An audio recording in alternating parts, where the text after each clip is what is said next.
Farmers Association has stated that it expects Cocoa Board to begin immediate payment of its members upon receipt of the funds. Having a lot of challenges. You know, we are in the Christmas mood, and we know we can cocoa farmers. This is our time. You know, our work is an annual work, and when we started selling our product to PDCs and Cocoa Board, it has become difficult for us to get our money. We've complained so much, but nobody is responding. So if by God's grace and the money is paid now, then we are glad. We expect the monies to be paid and to settle all our funds.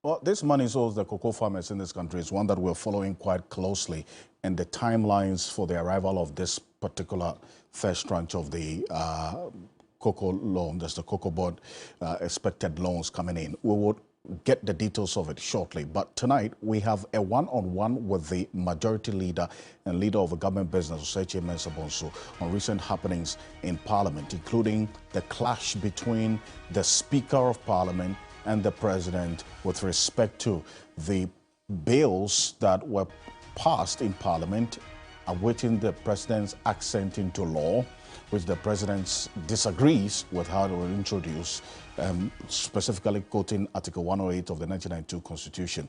Now, in the apparent reaction to this clash between President Akufo-Addo and the Speaker of Parliament, Alban Bagbin, my colleague Beatrice Edu sat with the majority leader, MP for Suame, and the leader of government business in this 8th Parliament, Osechi Mensah-Bonsu, asked him this plus the latest the SML investigation by Manasseh Azuri-Awoni, detailing how this said company, with the managing director being a former controller and accountant general in this country, and then also how certain contracts were awarded to it. Well, just to take notice that after this documentary was aired, both the Ghana Revenue Authority and the company in question had hit back. But this is what Osechi Mensah-Bonsu said, plus the issues relating to this bill that the President has decided not to accent into law. Let's start off from here with the 3 bills the President has refused, as it were, to assent to. He says that he could not sign because of financial implications. How do you interpret what the President is saying or has said? Well, the bills were passed by Parliament and sent to the President for his assent, as is required under Article 106 and Article 108. So they were sent to him, and the President, upon consideration, came to a conclusion that whereas he agrees with the principle contained in the bills, that is commuting, if you like, death sentences to life imprisonment, he thinks that it will be an infringement of the constitutional provisions if it is sponsored by a private member. So when the bills went to the President, he invited the Speaker and I to have some conversation around it. And the President's attitude was that it will breach or offend Article 108. And the provisions of Article 108 are clear. It says that Parliament shall not, it's an obligation, shall not, unless the bill is introduced or the motion is introduced by or on behalf of the President, proceed upon a bill, including an amendment to a bill, that, in the opinion of the person presiding, makes provision for any of the following. It is Roman number 2, which says the imposition of a charge on the consolidated fund or other public funds of Ghana, or the alteration of any such charge, otherwise than by reduction. And the 3 says the payment, issue, or withdrawal from the consolidated fund or other public funds of Ghana of any money is not charged on the consolidated fund or any increase in the amount of that payment, issue or withdrawal. So the president is saying that these bills are going to exact a toll on the consolidated fund. The statute is, the Constitution provides that, for instance, if you kill somebody, if you take the life of somebody, your life, if you are found guilty, should also be taken away from you. You should also be executed. Now, the first one says that, no, don't execute a person, right? But send a person to prison for life. And if the person is taken to prison, it's going to be at the instance of the state, right? So the state will have to take care of them, provide for electricity, water, food. If you're sick, you have to provide for the person, So all these are going to be at the instance of the state, right? Now, the operative words in 108, it says that the opinion of the person presiding matters, and the person presiding is the speaker, right? If the speaker or a deputy speaker who is presiding thinks that it has financial implications, he will not allow it. So the speaker says that that decision, whether he considers the matter as imposing the charge on the consolidated fund or other public funds of Ghana, is his. And he didn't consider it. He didn't deem those bills as having the potential of exacting any toll on the consolidated fund. The discretion is his. So that is what the speaker is saying, that by the president saying that it exacts financial toll, it means that the president is questioning his discretion, right? So he says he disagrees with the president. But is this not an indictment on particularly your ministry, parliamentary affairs? Because when you look at the wording of the president's communication that was sent to Parliament, if I'm summarizing, it says the president said there was no fiscal impact analysis. And yes, I get the explanation you're giving, that the speaker thought that it was his discretion to determine that. But the president is saying you should have had that before bringing it to my attention. Unfortunately, it has nothing to do with my ministry. It has to do with Parliament as an arm of government, right? So the point I'm making is that the speaker says he disagrees with the position of the president. That's all right. I mean, a speaker or Parliament could disagree with the president. It is all right. We could disagree with him. My worry was the rather visceral language that the speaker used. The president is ill-informed. I mean, we are not allowed to use such offensive language in Parliament. And if a member uses an offensive language or objectionable words, that member may be called upon to withdraw and apologize to the person that is using those words on. And the speaker is the person who would ultimately order the person using those objectionable words to withdraw and apologize. If those objectionable words are coming from the speaker, how do you kill it? So we'll go into that, but I want to know where you stand as the majority leader on the argument of the speaker and what the president is saying. Well, I think that I tend to side with what the president is saying, that it may exact financial toll on the consolidated fund, because it's clear that if a person is supposed to be executed immediately after the ruling, and they say, no, don't execute the person, take him to prison, let him be there for life. As I've said, he's going to be in a room at the instance of the state. Electricity, water, food, medical bills, and so on. All are going to be at the expense of the state.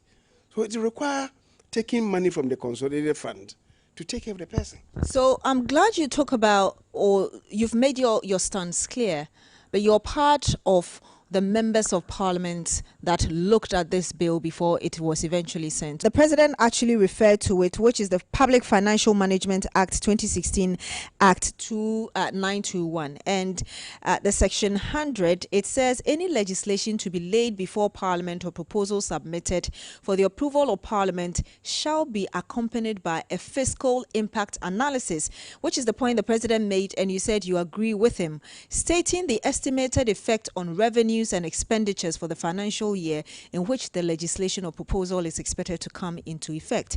So I was making a point earlier that you're part of the MPs that looked at this bill before it went to the presidency. Did this slip through the hand?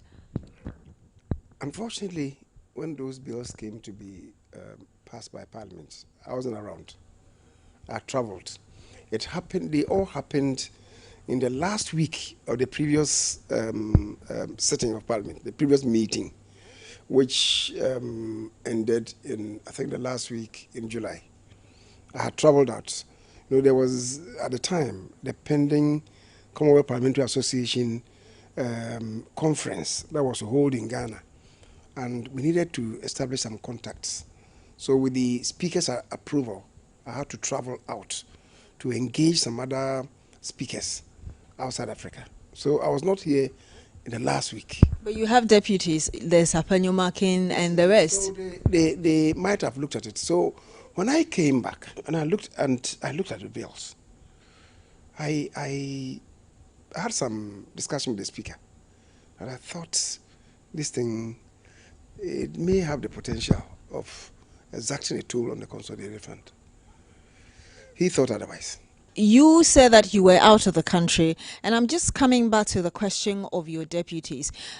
Doesn't it give off the signal that probably when bills are presented, the MPs are not really scrutinizing them as they should? Because it didn't have to take you to be here before this very important clause or session would be noticed before getting to the presidency.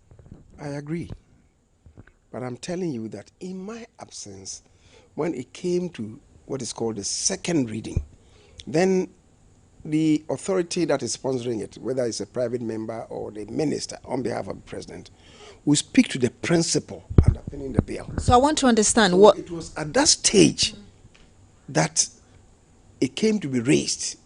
And I'm told that the chairman of the Constitutional, Legal and Parliamentary Affairs Committee, Honorable Ime Duentwi, at that time raised it, that he thought that it may have these financial implications, and we may need to take some money from the consolidated fund to operationalize this. But the rest of his colleagues, especially the person sponsoring it, disagreed, right? And that is how come this thing, then it happened that it came to be passed. How do you respond to the backlash coming after this very response from the presidency? What backlash? I mean, especially people on the other side. It's constitutional. Let's deal with what the Constitution says. People address yourself to the Constitution. Is the president right? It's not about, any people gathering to say that we disagree with the president. Is the president right in his understanding of the Constitution? Is Parliament right in our interpretation of the Constitution? Is it? Which one is right? Where we are, it is addressing the imperatives of the Constitution. You agree with the president? The president says that. He says to us that, look, the principle contained in these bills, I share. So, as I'm telling you, as Obeda Samoa did, those days, which was considered good, why can't people accept this? So, why do you think that when Obeda Samoa did it, it was good, but Akufo-Addo does it is wrong? Now, I'm just speaking from what the critics are saying. No, so let's address the Constitution. I've just quoted the Constitution to you. That, people outside, there's a backlash. Is the backlash foundation the Constitution? Are they saying that the president has gotten it wrong? So the backlash is based on where they stand. They seem to stand with the speaker that, well, I don't agree with the president. I went to Kumasi and I heard a lot of people also disagreeing with the speaker. Like you are disagreeing with him? It's not a backlash. If I disagree with the president, it's a backlash. If I disagree with the speaker, as I have, and I think with the greatest respect, the speaker got it wrong. Like he has gotten it wrong many times when he applies the Constitution. the fourth estate report. I know you haven't gone into details of it. It has to do with the SML and what Manasseh Azure and his investigative team members think is the government or the state giving free money to an organization that is not doing anything. You tell me you haven't really gone into the details, but as a member of the Finance Committee, head of the government business of the House, was there any time that there was any report presented to you which showed leakages in any of the institutions?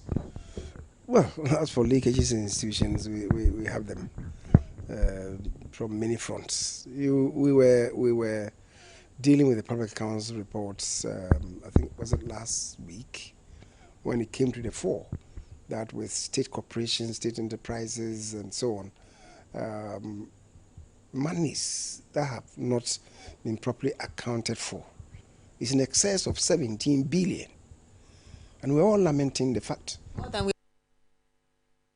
Well, so that's what said Chairman Zabonso, Majority Leader there. It's talking a lot about this particular decision by the President not to assent to these bills. Now, just a quick recall, and Nelson Roxon Dafiamepo is Member of Parliament for the South Dike Constituency. He is a member of the Constitutional, Legal and Parliamentary Affairs Committee of Parliament. And he's going to be joining us because the anti-LGBTQ plus bill is one of the bills following in this same path. And if the present position is anything to go by, there are many who are saying that it may not be out of place to think that he would take this position on this anti-LGBTQ plus bill as well. But this is what the President said in that letter to the Speaker of Parliament. Take a look. Just a quick recall. He indicated that before he could give assent to these bills, his attention was drawn to a matter of constitutional concern regarding the nature of the bills as they were introduced into Parliament as private members' bills rather than being presented by or on his behalf. Now, given the constitutional responsibility and the gravity of the situation, he sought legal advice from the Attorney General, Godfrey Adame, to clarify the implications of Article 108 of the 1992 Constitution. And regarding those two bills, at the outset, it is important to acknowledge that while the Constitution vests legislative powers in Parliament, it also mandates that the exercise of such power must conform to its provisions. Therefore, when the Constitution stipulates a specific procedure for the introduction of certain types of bills, such as private members' bills, Parliament is obligated to adhere to such constitutional guidelines. So he specifically talks about this instance that the bills in question were introduced by the Honourable Member of Parliament for Madina, Francis Xavier Susu, as private members' bill and have subsequently been passed by Parliament, and make specific reference to these bills were not introduced on his behalf, although they have obvious financial implications for the Consolidated Fund or other funds of Ghana. The bills abolish the statutory death penalty, goes on and makes the point about how this will also impact on Consolidated Fund. But let's look at Article 108. This article specifically in question on the issues that the President has raised. He makes specific reference to this Article 108.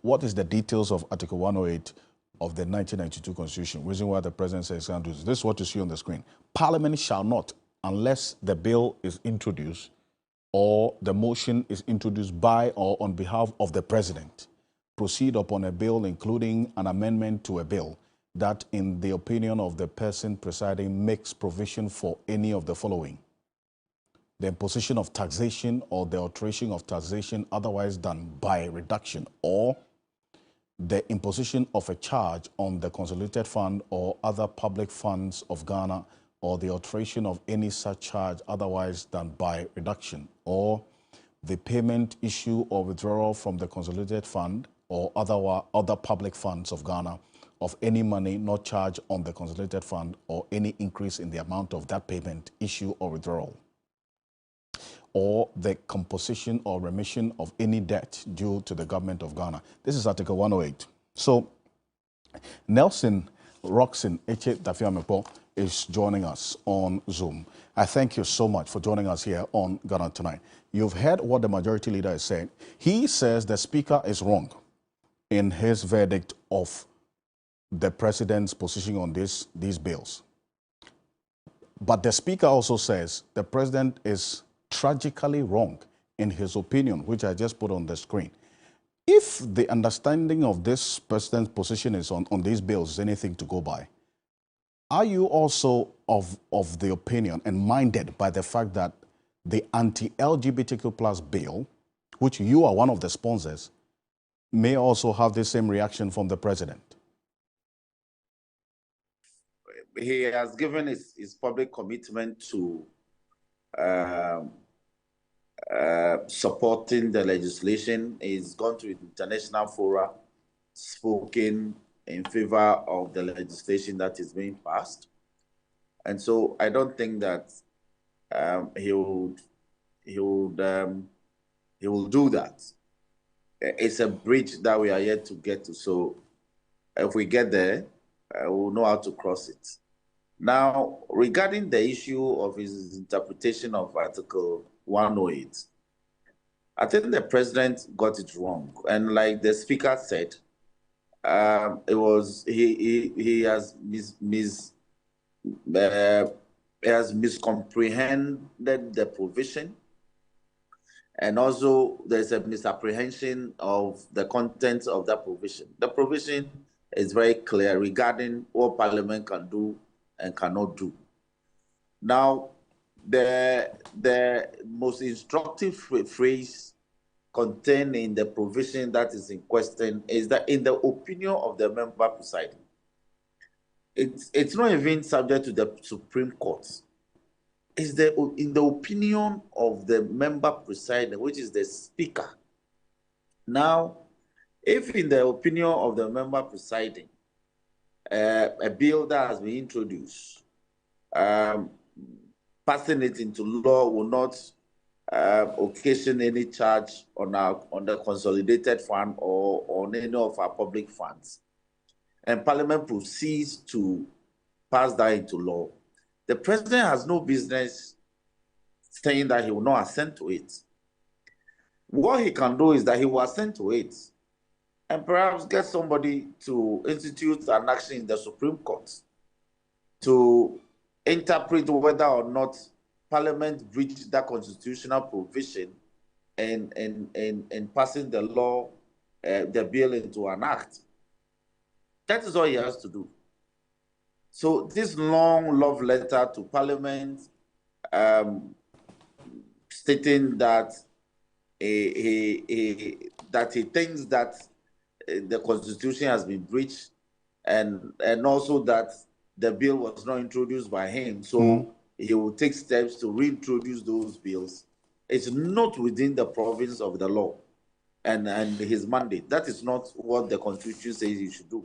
I see. If he wants to veto a bill, he knows what to do.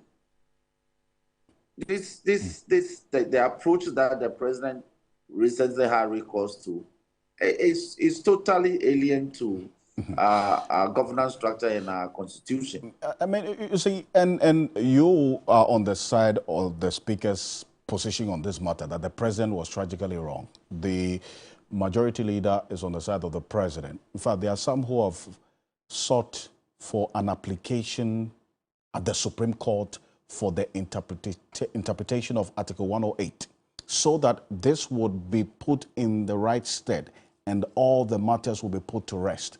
Is that a call that you would support, that the Supreme Court should be made to interpret exactly the implications of Article 108 in this instance?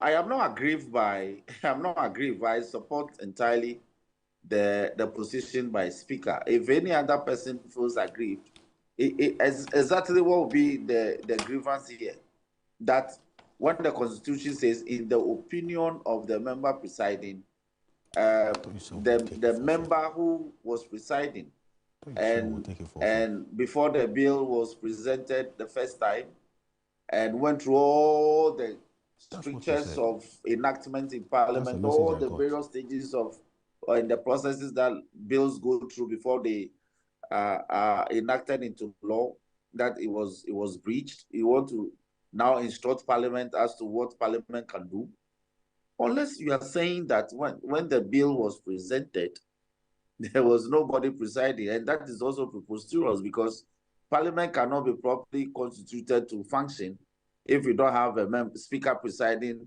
or a member presiding.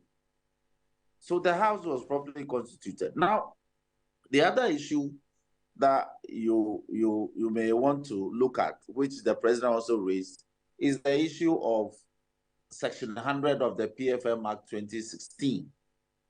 Now, if you look at the tenor of Section 100, which makes the issue of fiscal impact analysis a prerequisite to as an addendum to bills being brought to Parliament or presented to Parliament. If we are interrogating this matter, then all the bills that the president himself or through his agencies and ministries have presently brought to Parliament without the fiscal impact analysis and yet are being considered by some committees, including some before my own committee, that's Committee on Constitutional, Legal and Parliamentary Affairs, are a nullity. Because you see, the requirement in Section 100 is one that when it is breached, it's not fatal because it's a mere irregularity. The irregularity can be remedied subsequently. A fiscal impact analysis is to tell you the fiscal implications of a law, of a bill having been passed into law and its implementation. When a law is being implemented, what will be the fiscal impact on the government, on the economy, on the state? The report is supposed to indicate that. Now, the absence of the report, in my opinion, is not fatal, because that report can be generated later on, and Parliament apprised of it, or Parliament informed by the content of that report in respect of a particular legislation. So the president, again, dwelling heavily on that provision to, as it were, say that the bill also came without a fiscal impact analysis. It's a matter, it's a journey to nowhere, because he himself, his bills, like I said, there are hundreds of bills in Parliament. His agencies, his own office, they haven't brought a fiscal impact analysis in respect of those bills. Some have even been passed into law. We have just passed the Insolvency Act into law, the Companies Act into law. We've just passed the New Land Act. We just passed the New Insurance Act. All these laws came without the fiscal impact analysis. And yet, there are such major legislations with far-reaching reforms in, for instance, in the land, in land matters now. A spouse cannot dispose of his property without consent of the other partner. So these are serious reforms that the land law has introduced. It never came with a fiscal impact analysis. I see. For to indicate in implementing the law what will be the financial implications. So I think that the president is unnecessarily antagonizing Parliament, and it's not healthy, especially when you have your budget being considered in Parliament. And you do this. It's totally unnecessary. Well, you are there, and so we will definitely be also keeping an eye on this and following it every step of the way. Thank you so much, Nelson Roxon Echedafempo, for joining us, MP for South Dye Constituency. He is a private legal practitioner and also a member of the Constitutional Legal and Parliamentary Affairs Committee of Parliament. Thank you for joining us here on Ghana Tonight. But these are the bills, I beg your pardon, the bills that it's in contention that the president holds the view that he cannot accent to it because of the financial implications. It must emanate from him. But the Speaker thinks otherwise. Nelson Dafiampo thinks otherwise. Oseche Mensah also supports the president. Take a look. These are the bills we're talking about. The Criminal Offences Amendment Bill 2023, and then also the Criminal Offences Amendment number 2 Bill 2023. This is where you find the anti-witchcraft bill, and then the anti-witchcraft bill, and then also you have the death penalty abolished in this too. And then you have the Armed Forces Amendment Bill 2023 in there as well. Now, we will see how the coming days will play out on this matter, because some are mulling the idea of testing the law at the Supreme Court. Stay with us. Coming up next, we'll put the spotlight on the agricultural sector. As Ghana's economy, the growth rate slowed to 2.9% year-on-year in the third quarter. But there is a story in the statistics when it comes to agriculture. Regardless of the investment in planting for food and jobs, the agri sector is still trailing in the third place when it comes to the contribution to the gross domestic product, the economic growth of this country. What should be done? Stay with us shortly.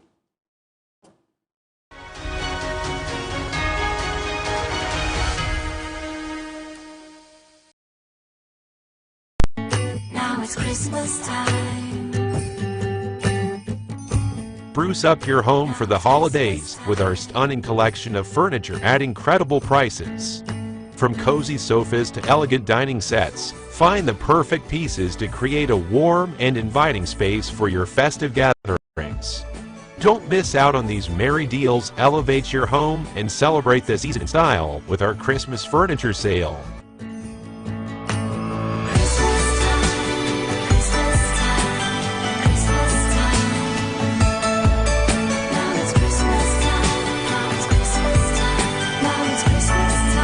Let's begin your home makeover journey at Dubai's leading furniture house, Danube Home.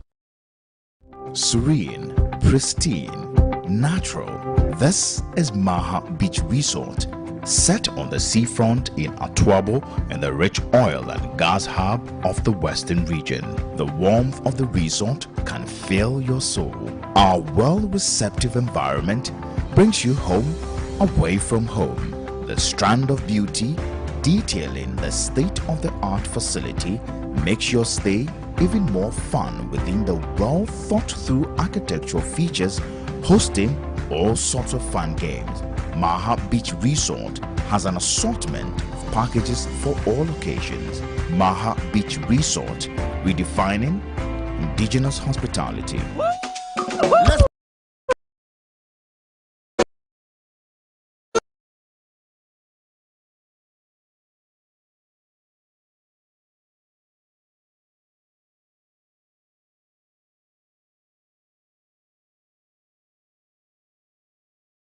Ghana's biggest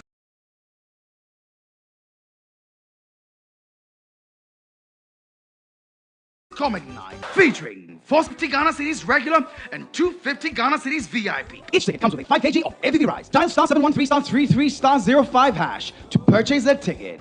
Time is 7 p.m. sharp at the National Theatre on Friday, 22nd December. Proudly supported by AVV Rice, GH Schools, Ebony Condoms, Onga, GT Travel Consult, and Mega 6 Lotto. Call 026-139-1099 for further inquiries. Romano's Incomplete 5, the AVV Experience. See you.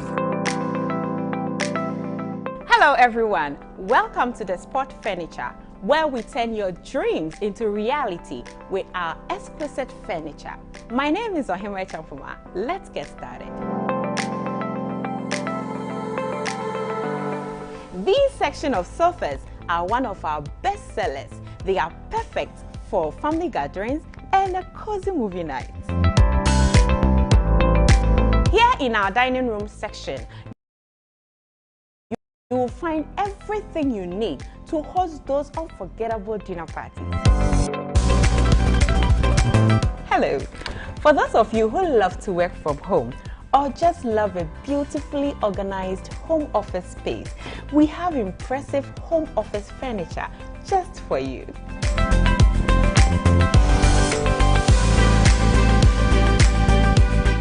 Now, let's explore our bedroom furniture.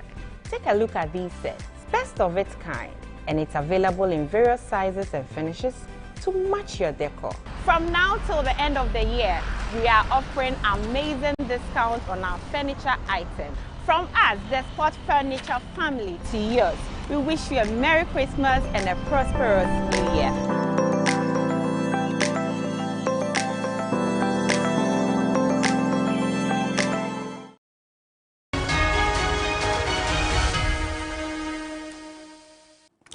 Welcome back. This is Ghana Tonight. We're live on TV3 Ghana on Facebook, DSTV channel 279, all across the world on 3news.com. Now, professional estimates from the Ghana School Service show that the economy expanded by 2% in the third quarter of 2023. Now, this is lower than the pre-pandemic average GDP, and I'm going to show that to you right now. Take a look at this, based on the Ghana Statistical Service own data, which we have extracted. If you look at the economic growth for the third quarter, as they announced, 2%. But then if you look at the pre-pandemic average GDP growth rate of 5%, that is sometime in 2019, and then also even 2.7% recorded during the same period.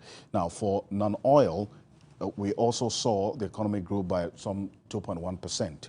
Now, if you take the look at the sector-by-sector analysis, that's where the story is, and that's why we're going to get into this conversation with Anthony Morrison, as CEO of the Chamber of Agribusiness, is going to join us on Zoom shortly. But this is how the sector-by-sector analysis looks like, bear the Ghana Statistical Service own data. The service sector, in terms of the size of the economy, the contributions of the various sectors to the economy, the service sector continued to remain the largest sector in terms of contribution to the GDP with 42.1%. Industry follows in that order with 33%, and agriculture 24.9%. Then the others follow in that order. But to think that we've had a lot of investment into the agricultural sector and talking about government policies like planting for food and jobs, we actually have PFJ phase 2, planting for food and jobs phase 2. And so why is the agricultural sector still seeing this third place, as we've seen over the period, with 24.9% contribution to the GDP? And then if we're described as an agrarian economy, what is happening? Where is the disconnect in terms of policy formulation and focus? Anthony Morrison is joining us on Zoom now. He is the Executive Director of the Chamber of Agribusiness Ghana. Mr. Morrison, thank you for joining us here on Ghana Tonight. So I've just showed you the data as the Ghana Service put it out there. PFJ, we had a lot of money pumped in there in terms of investment. In terms of the impact it's had on the sector, you are there. How much of a difference will the PFJ phase 2 make with respect to the fortunes of the agricultural sector in this country?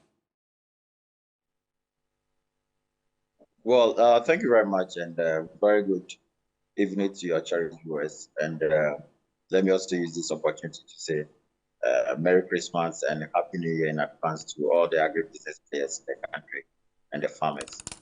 Well, Alfred, if you look at the statistics that are available to us, it's quite scary. Look at the first quarter and second quarter. You realize that the sector have depreciated, or the general GDP of the economy have depreciated by 1%. So we currently looking at 3.2. That was in the second quarter. The first quarter registered 4.2, and now we are looking at 2.0. If we just oppose that with what is in the budget, where most critical areas of the economy has been projected to contract, for me, that is a worrying signal. We may possibly be doing about either 1% or less than 1%, or even drive into negative. Now, look at the budget and see what has been allocated for agriculture sector and the subsectors and the auxiliaries within the budgetary areas. You look at page 100. You look at page 173. You will see the differences in terms of the over 600 million of budgetary allocation to the sector. Now, that is just a drop in the ocean. Comparing what we import, the quantity of food we import into the country.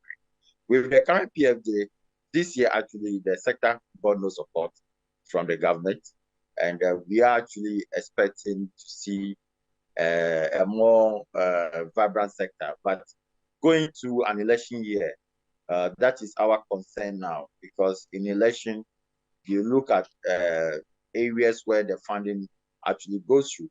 They're looking at the Electoral Commission funding for Electoral Commission activities, security, and roads and highways and stuff like that. And nobody really pays attention to agriculture sector.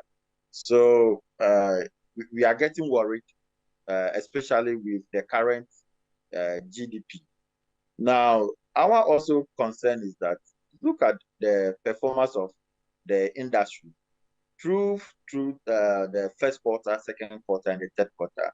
Industry has contracted, and that implies that the agriculture sector has been performing very abysmally. You expect agriculture sector to be doing about 17 or 20 plus for the industry sector to be expanding.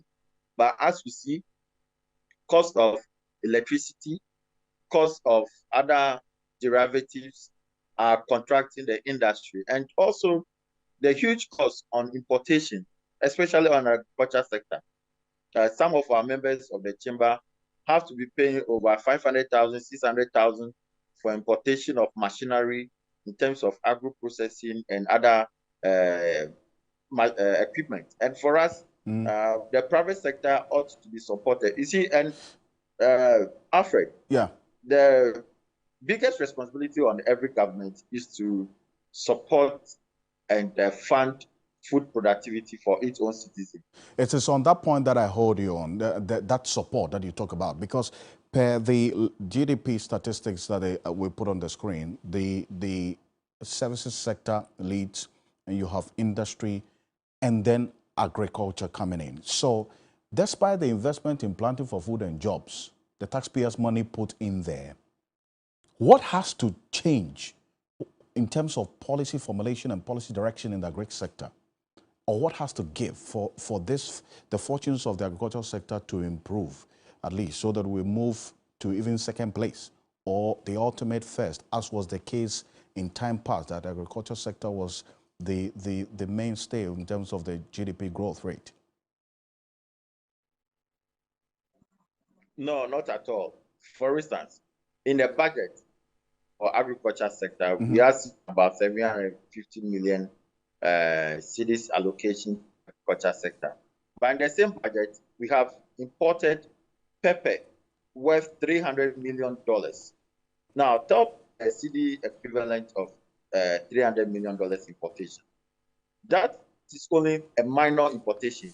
If you look at what we import, our major import commodities that we import into the country. So you look at rice, that we are doing over $1 billion. You look at frozen fish, that we are doing over $1 billion. You look at frozen chicken, that we are doing over $1 billion. You look at fat and oil, that we are doing over $1 billion. Sugar, we are doing over $1 billion. And several others I can keep mentioning. Fruit juice, that we are doing quite about 450 million. Tomatoes, raw tomatoes, fresh tomatoes, that we are doing close to over 600 million. So, Bernard, Alfred, if you are in the position and you are seeing some of these very gargantuan figures which do not scare you, then I don't think what else will scare you. If you look at the Global Food Security Index, it's very clear. FAO have sounded alarm warning that hunger is catching up on the sub-Saharan Africa. And Ghana, we've lost our places when it comes to the food security index. And that's where the concern is, that in fact something drastic has to be done. And if your words is what we have to take tonight. I thank you so much. And your analysis of the situation as you're confronted with the reality. Thank you so much for joining us here on Ghana Tonight. Anthony Morrison is the director of the Chamber of Agribusiness Ghana. And right after this quick break, over 9,000 teachers who sat for the 2023 teacher licensure examinations have failed to meet the pass mark. Right after this quick break, we'll get into that. Stay with us. This is Ghana Tonight.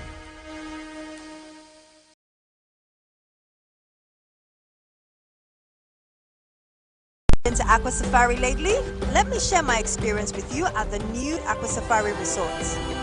When you arrive, you're greeted by warm smiles and introduced to your 24-hour butler who already has your itinerary sorted. Enjoy water sports activities like jet ski rides, kayaking, water sliding, flyboarding, and castnet fishing. You can even have your lunch here on the boat cruise. Experience horseback riding, tennis, and some golfing amongst a host of other activities. Let the tour guides take you through the sceneries of the Volta River, the mangrove forest, the friendliness of the animals, local and exotic birds, while you pet and feed them.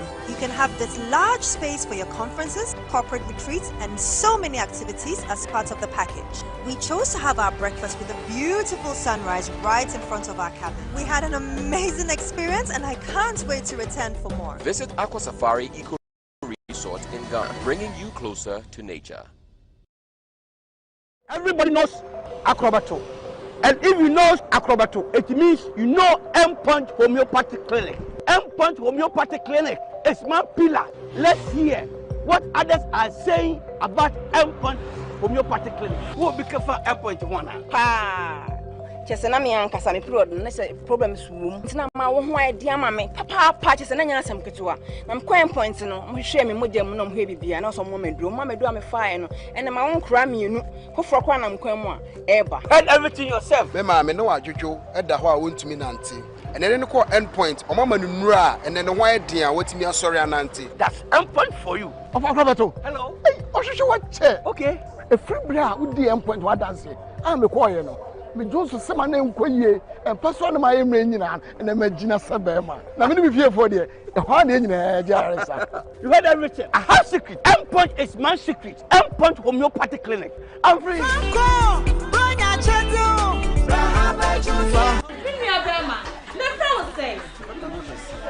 Me hu TV kese bi wa ha. TV mutantala butele. Unya bi wa baby a o. Ade se Franco Trading Enterprise nko a. Na me nua bema. See me the inches near say. 86 inches. Adofo Reiko Pebio. E wa ama no ne. E no bi kire ne say. Ombom Franco Trading Enterprise shop bia. Na o benya bi. Franco say. Ronye only one edi. Into the suggestion kuwe. Enyina e ma o. E dey na wo ka che Franco. Catch Franco said, we are going to share Franco.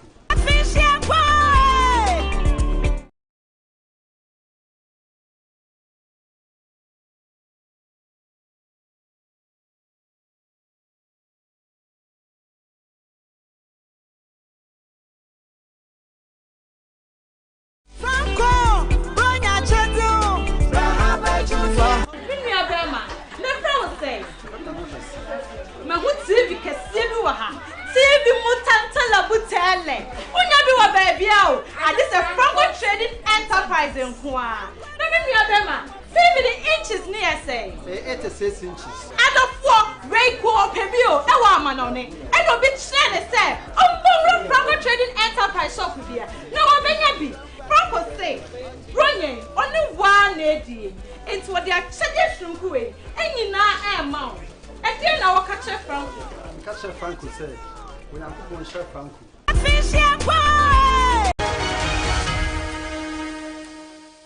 Welcome back. Now, out of the 20,181 teachers who sat for the 2023 Ghana Teacher Licensure Examinations, a significant number of 9,556, that's over 30%, failed to meet the pass mark.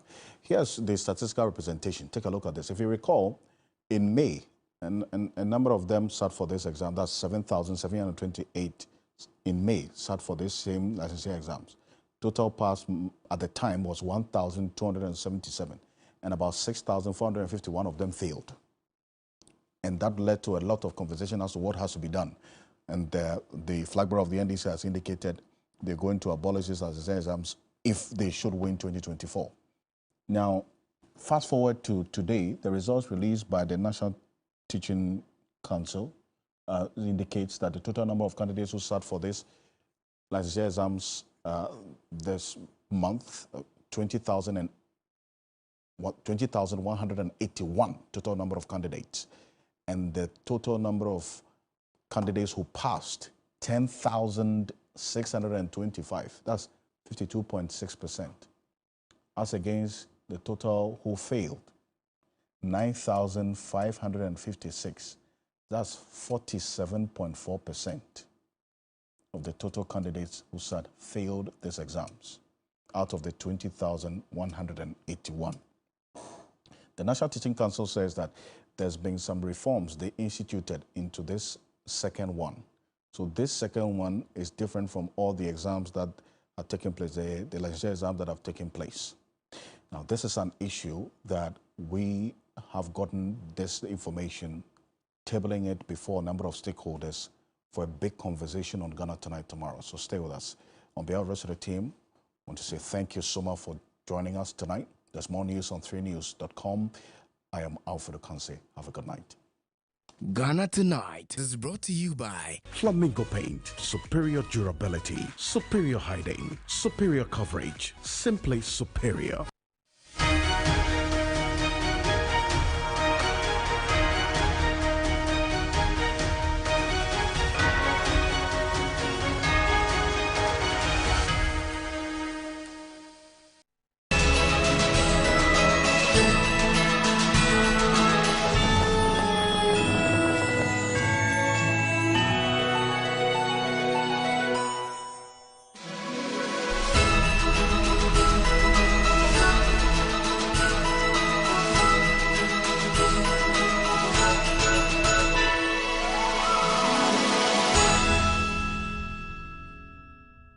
This program is